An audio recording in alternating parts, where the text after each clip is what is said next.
kita, saya panggilkan Saudara Muhammad Falah Musyafa Asidik, Ketua Koordinator Komisariat HMI UNJ. Silakan, Mas Falah. Iya.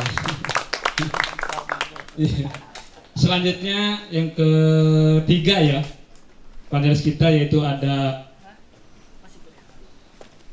Ketua Bidang Kesehatan dan Ketenagakerjaan Pengurus Pusat kami, Muhammad Alfiansah. Saya persilahkan.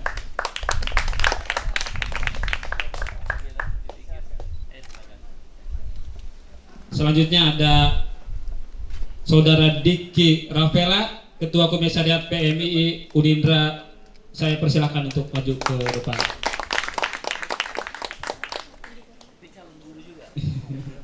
Beliau dari Teknik Industri, Presiden. Terakhir hadir di tengah-tengah kita juga Sekretaris Komisariat GMNI Universitas Negeri Jakarta, Saudara Muhammad Fauzan Ahmad Eka Pratama. Saya persilakan untuk hadir di tengah-tengah kita semua. Ini gimana ini? Dan ini juga hadir Presiden di sini asli orang Jatinegara Kaum. Beliau pernah menjadi salah satu ketua organisasi mahasiswa nasional GMNI. Kang Dedi, saya persilakan untuk berdiri ya. Ini teman-teman ya, barangkali teman-teman GMNI ada yang belum kenal ya, beliau salah satu tokoh nasional asalnya dari Jatinegara Kaum. Sepertinya keturunan dari Pangeran Jayakarta juga nih kayaknya. Nah, alhamdulillah ya, sudah hadir di sini teman-teman dari buruh juga, dari afiliasi dari KSPI juga hadir, dan juga saya ucapkan terima kasih Presiden. Ini tempat kita sering memanggilnya Ayah Didi, teman-teman. Di sini sering kumpul teman-teman mahasiswa, teman-teman honorer itu sering kumpul di sini. Dari Papua, dari Sumatera sering kumpulnya di sini kalau mau ada aksi. Pasti itu dikasih makan, dikasih tempat tidur juga Presiden. Nah, untuk mempersingkat waktu ya, kita karena sudah hadir di sini, saya persilahkan pertama kepada Bung Said Iqbal untuk menyampaikan paparannya terkait dengan bagaimana sih kondisi buruh sekarang di Indonesia. Apa sih yang melatar belakangi kemarin buruh itu 200.000 orang berkumpul di Monas gitu. Ada apa sih gini persoalannya gitu, sampai orang-orang rela datang ke sini. Dari kemarin saya dengar dari Subang Presiden datang ke sini, dari Cirebon dan dari tempat-tempat yang lainnya. Ada apa sih, ada permasalahan apa begitu? Mungkin nanti kita akan dengarkan langsung ya, beliau saksi langsung, dan kemarin duduk bersebelahan dengan Presiden kita Bapak Presiden Prabowo. Saya persilakan kepada Pak Said Iqbal untuk menyampaikan paparannya 15 menit Bapak Presiden. Oh, silakan Bapak Presiden. Suara saya kedengaran nggak? Paling belakang. Dengar nggak? Ya. Ada Zoom Presiden. Oh, ada Zoom juga, ada hybrid Presiden, ada online dan offline.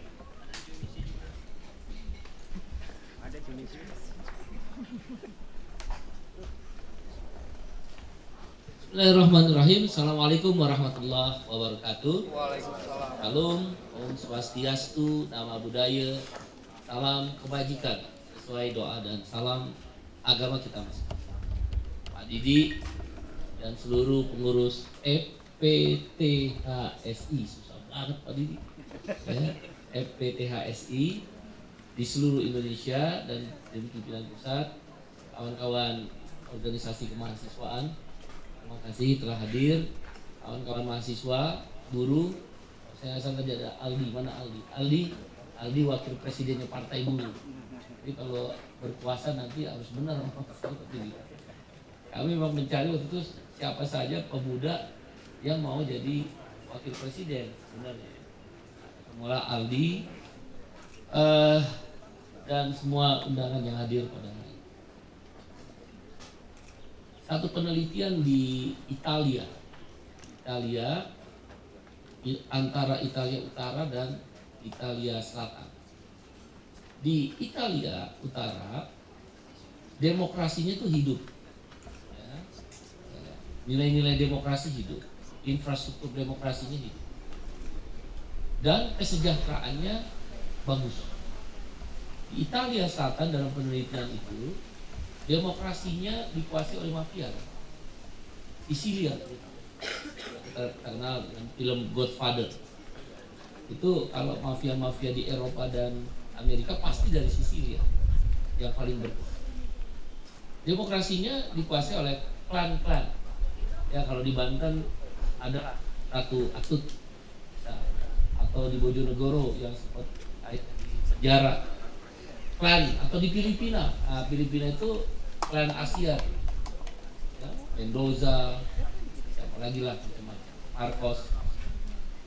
Nah di Italia Selatan ini dalam penelitian itu demokrasinya tidak terbangun, kesejahteraannya juga turun. Jadi kalau ada yang mempersoalkan antara demokrasi dan kesejahteraan, penelitian di Italia sudah menjawab itu. Jadi kalau demokrasi itu terbangun, maka hampir bisa dipastikan kesejahteraannya ada. Baik, karena infrastruktur dan nilai-nilai demokrasi membuka ruang meaningful participation, kalau istilah kita kan, partisipasi aktif orang untuk berbuat. Dan tidak ada yang berkuasa, tidak ada raja, tidak ada kaisar, tidak ada sultan. Yang terbangun adalah sistem demos, semuanya adalah dikembalikan pada rakyat. Nah kalau di Italia Selatan ternyata terbukti kalau nggak ada demokrasi itu nggak ada kesejahteraan. Hampir semua negara demokrasi tanpa ketuhanan yang Maha Esa sejahtera, kan aneh. Nggak pakai Tuhan, orang Eropa itu kalau Anda sakit dibayarin negara, kalau udah tua suruh jalan-jalan. Tanpa ketuhanan yang Maha Esa, di Amerika misal, setiap orang di mata hukum sama. Kita pakai ketuhanan yang Maha Esa, kesejahteraan masih jauh dari harapan, hukum tidak berpihak pada orang-orang kecil. Hukum itu kan tingkat tertingginya keadilan. Anda boleh belajar ilmu hukum di mana aja, di Sorbonne Prancis, di Harvard University Amerika, atau di Sydney University Australia, atau di Singapura. Hukum tertinggi dari hukum itu keadilan. Semua norma hukum batal atas nama keadilan. Terus buat apa ada hukum kalau nggak ada keadilan? Itu pertanyaan besar. Padahal kita punya ketuhanan yang Maha Esa. Kalau saya sambil bercanda, Tuhan aja dibohongin sama pejabat atas nama Tuhan yang Maha Esa. Nah itu dia koruptor. Nah itu dia gak peduli lagi dengan apa yang dicita-citakan oleh pendiri republik.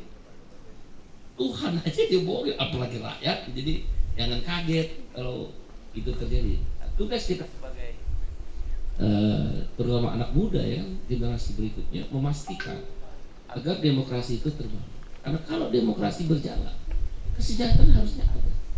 Kalau Anda pergi ke Finlandia, negara-negara Skandinavia, Nordik, ya, atau Anda ke Geneva, pernah ke Geneva? Baru ngeliat di sosmed aja. Paling jati kaum, jati negara kaum. Kalau Anda pergi ke negara-negara Skandinavia, Finland, Nordik ya, Eropa Utara berarti, Finlandia, Swedia, Denmark, Islandia, Norwegia, itu sangat-sangat sejahtera. Maka indeks kebahagiaan tertinggi kan di negara-negara itu.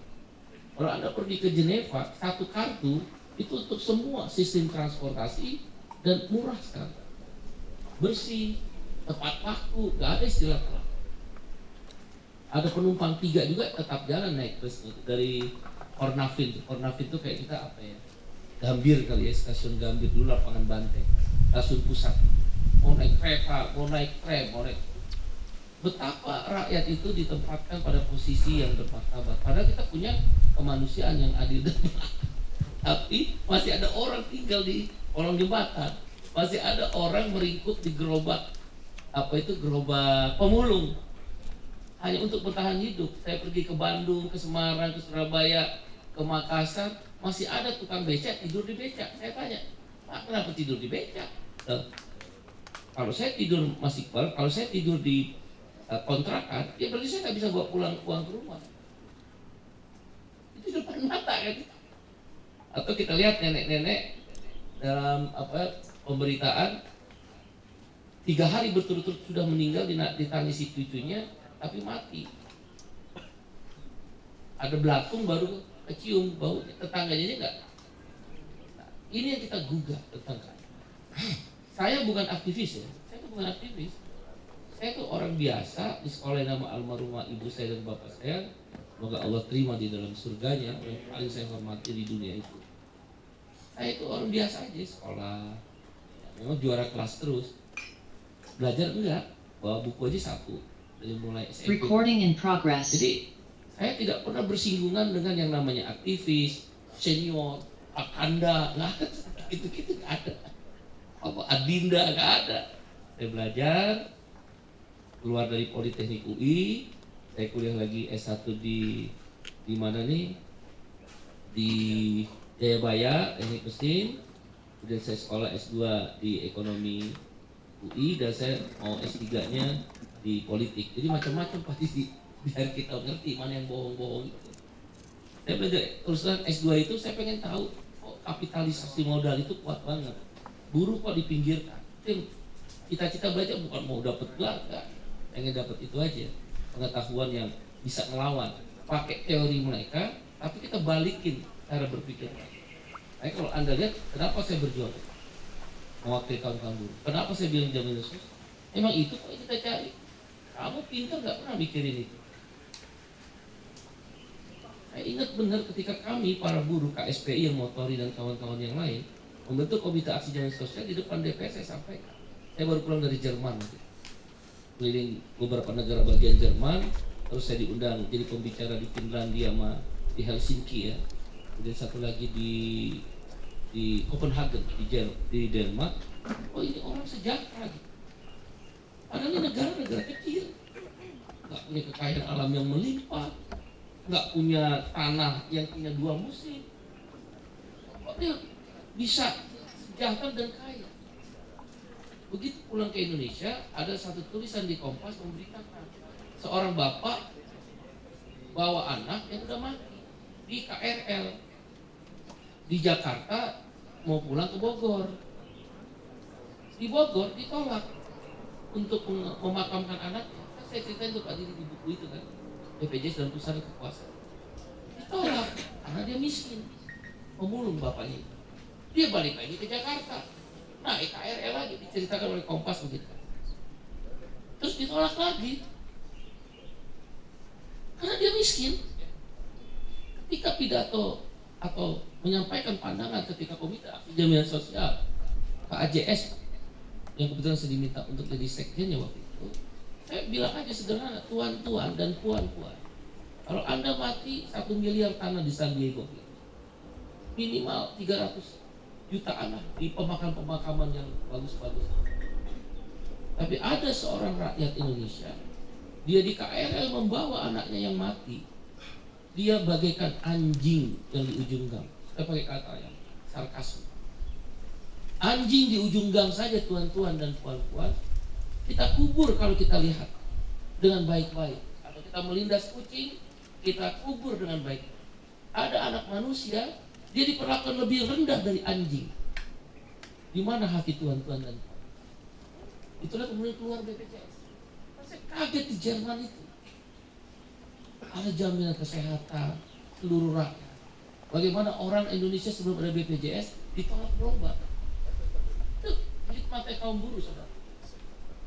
Ada kawan-kawan mahasiswa juga terlibat. Saya lupa mahasiswa dari mana itu. Itu hikmatnya kita. Emang kau pikir itu pemberian Pak SBY waktu sebagai presiden? Orang gue mau ditangkap Pak Didi, rumah gue udah didatangi.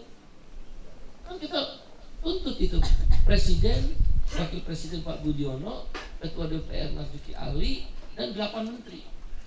Kita minta di penjara karena nggak jalanin sistem jaminan sosial nasional. Dia nggak akan bisa jalan sistem jaminan sosial nasional atau SJSN kalau nggak ada badan penyelenggaranya. Dan itu udah melewati 5 tahun perintah undang-undang. Kuncinya penjara. Kita mengadukan citizen lawsuit. Dan hakimnya berani tuh. Subhanallah. Hakimnya berani dia putusin tuntutan kita satu, sahkan undang BPJS atau di penjara. Yang kedua, tidak denda Rp1. Rp1 nggak ada duit itu, duit Rp1. Dan kita menang. Tapi diiringi demonstrasi. Gua nggak peduli. julukan gue di teman-teman pengusaha kan monster, ghost, setan, iblis. Mungkin iblis yang masuk surga, mudah saya Pak Didi. Kalau perlu mereka tuh selamat datang setan. Ya udah tahu tuh obrolan mereka.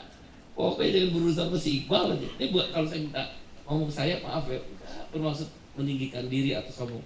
Semoga saya dijauhnya. Saya menceritakan bagaimana kita nggak usah peduli dengan mereka. Mereka juga nggak peduli kalau sama kita. Dan republik ini haknya sama kok. Kau boleh kaya, tapi jangan miskinin kami dong. Kau boleh punya apartemen, kau boleh punya rumah mewah, kau boleh punya pergi ke sana ke sini dengan uang-uang yang kau punya, tapi minimal kita punya uang, rumah tipe 21. Lo boleh naik Rubicon, Mercedes seri S, ya tapi minimal kita punya transportasi publik yang murah, bersih, gratis. Di Eropa begitu kok. Kok negara kaya katanya purchasing power parity-nya nomor 6, bahkan 2045 yang Pak Prabowo menyinggung itu apa? Kekuatan ekonomi dunia ke-5. Kita tuh di Asia kalah dengan India dan Jepang saja. Tapi mereka lebih gede penduduknya India. Singapura seujung kuku. Tapi bilang Singapura lebih kaya dari Indonesia. Pendapatan per kapitanya iya. Tapi kan pendapatan per kapita PDB dibagi jumlah penduduk. Artinya kalau pendapatan per kapita mereka tinggi, itu merata. Rasio upah mereka dikit.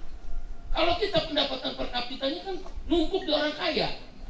Karena kan PDB dibagi dengan jumlah penduduk terus orang miskin, PDB-nya itu kebanyakan orang kaya yang nyumbang kontribusi. Itu artinya apa?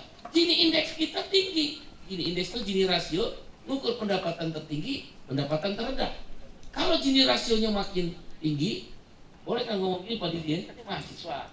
Kalau lo ngerti berarti lo bukan mahasiswa tuh.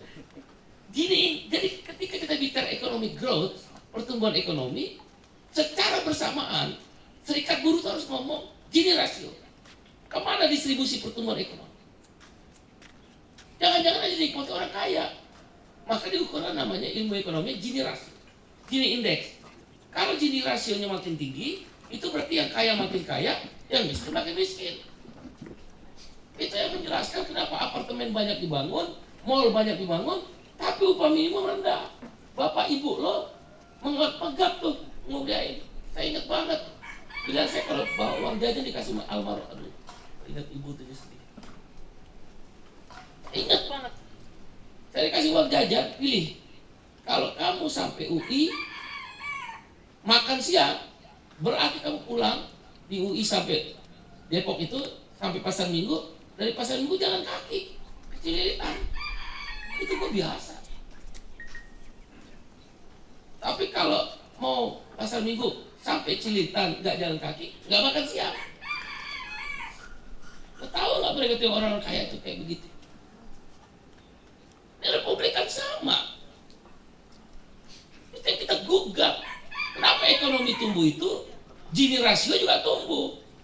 2012 5,1, 2013 waktu saya mengukur sekitar 5,2, terus naik.